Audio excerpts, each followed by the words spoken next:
Buenas tardes, profesor. Mi nombre es Natalie Lisbeth Uzcamaita Leva con el código N00224036. Y en esta oportunidad, junto con mi grupo, le hablaremos del tema número 2, las acciones. Para contextualizar las acciones, según el artículo 82 de la Ley General de Sociedades, son partes alícuotas o proporcionales del capital social. Asimismo, hay 4 momentos que se deben de diferenciar. En primer lugar, según el artículo 83 de la Ley General de Sociedades, las acciones se crean en el pacto social o posteriormente por acuerdo de la Junta General. Debemos recordar que estas acciones aún no otorgan la calidad de accionistas porque aún la sociedad jurídicamente no existe. En segundo lugar, lo que procede es la suscripción de las acciones, es decir, determinadas personas asumen la obligación firme de entregar determinada suma de dinero por las acciones creadas y así lograr que la cifra total de nuestro capital social sea suscrito. En este punto, debemos dejar claro que es muy diferente el compromiso que asumen las personas a que verdaderamente se entregue la suma de dinero a la que se comprometieron. Por eso es necesario que se pague el 25% como mínimo de las acciones suscritas para poder inscribir a la sociedad en los registros públicos. Después de que se realizó el punto anteriormente mencionado, lo que transcurre es la emisión de las acciones, ya que después de la inscripción de la sociedad, éstas ya otorgan derechos y obligaciones. Y tal como lo estipula el artículo 84 de la Ley General de Sociedades, las acciones solo se emiten una vez que han sido suscritas y pagadas por lo menos el 25% de su valor nominal. Además, debemos recordar que cualquier acto antes de la inscripción es nulo. Gracias. Hola, mi nombre es Harold Abel Martín Sáenz Chancafe con el código de alumno N00222939. El día de hoy le voy a hablar sobre la matrícula de acciones, la cual se encuentra en el artículo 92 de la Ley 26887, Ley General de Sociedades. Se describe como el medio de registro legalizado en el cual se colocan los momentos más importantes de las acciones.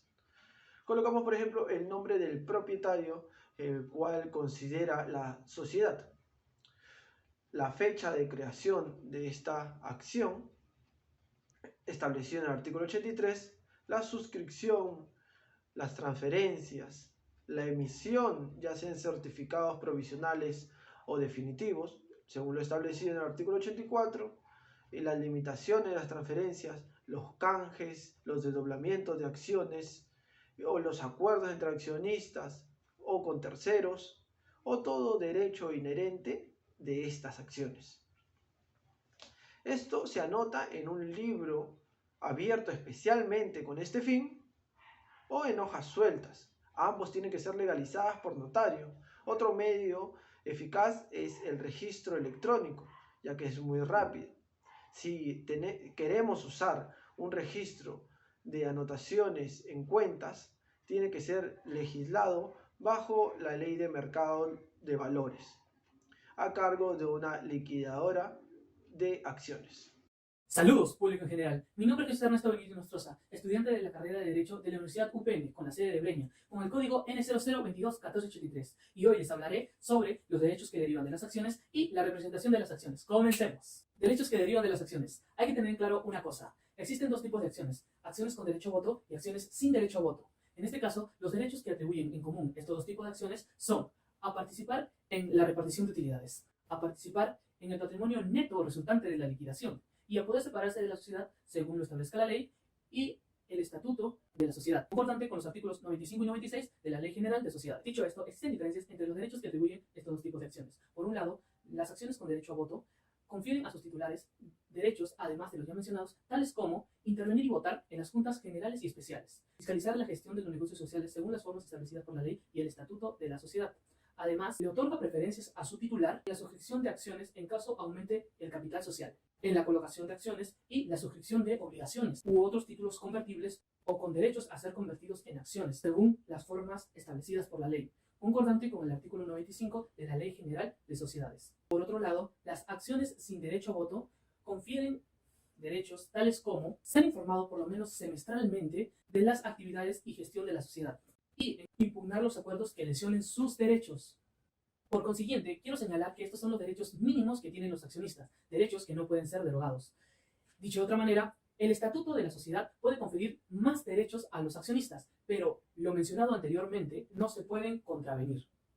La representación de las acciones. Según lo establecido en el artículo 90 de la Ley General de Sociedades, todas las acciones correspondientes a un accionista deben estar representadas por una sola persona. Sin embargo, esto puede variar dependiendo de lo previsto en el estatuto de la sociedad. Además, que si son varias personas, deben estar registradas en la sociedad a nombre de un depositario. Asimismo, cabe señalar que en la sociedad anónima todas las acciones son nominativas, es decir, se debe saber con exactitud quién es el propietario de la acción. Por ello, en las sociedades anónimas, las acciones pueden estar representadas por títulos o certificados de acciones provisionales o definitivos, cuando es en físico, es decir, en hojas sueltas certificadas por el notario, o anotaciones en cuenta cuando es todo electrónico, en una plataforma certificada por la sociedad. Muchas gracias. Hola, soy María Gracia Dueñas Jacobs, con código N00223508, y en esta ocasión voy a exponer sobre el certificado de acciones, su importancia y contenido. Veamos. Para comenzar, es menester definir qué es el certificado de acciones. Al respecto, Enrique Elías Larrosa, en el año 2000, sostiene que el certificado de acciones es un mecanismo cuya función yace en otorgarle a una persona la calidad de accionista, volviéndolo así el legítimo titular de la acción. En adición, es importante recalcar que existen más herramientas adicionales para comprobar dicha situación jurídica, como por ejemplo las anotaciones en cuenta para el registro de la emisión de las acciones.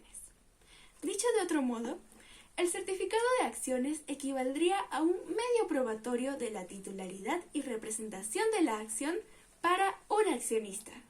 Asimismo, cabe recalcar la relevancia de la emisión del certificado de acciones, pues sea este de duración definitiva o provisional, es firmado por 2 miembros del directorio, salvo que el estatuto de la sociedad disponga de manera diferente. En concreto, el artículo 59 de la Ley General de Sociedades estipula que el momento en el que se extiende este certificado es en la suscripción y desembolso del capital. Pero, ¿qué contiene dicho certificado? Pues todo ello está consagrado en el artículo 100 de la mencionada Ley 26.887. En otros términos, si la sociedad aún no está inscrita en los registros públicos, ello no significa que el aporte dinerario que se haya realizado quede sin reconocimiento. Por consiguiente, se denota que la Ley General de Sociedades vela tanto por el capital social de una persona jurídica como por el patrimonio de una persona natural. Muchas gracias.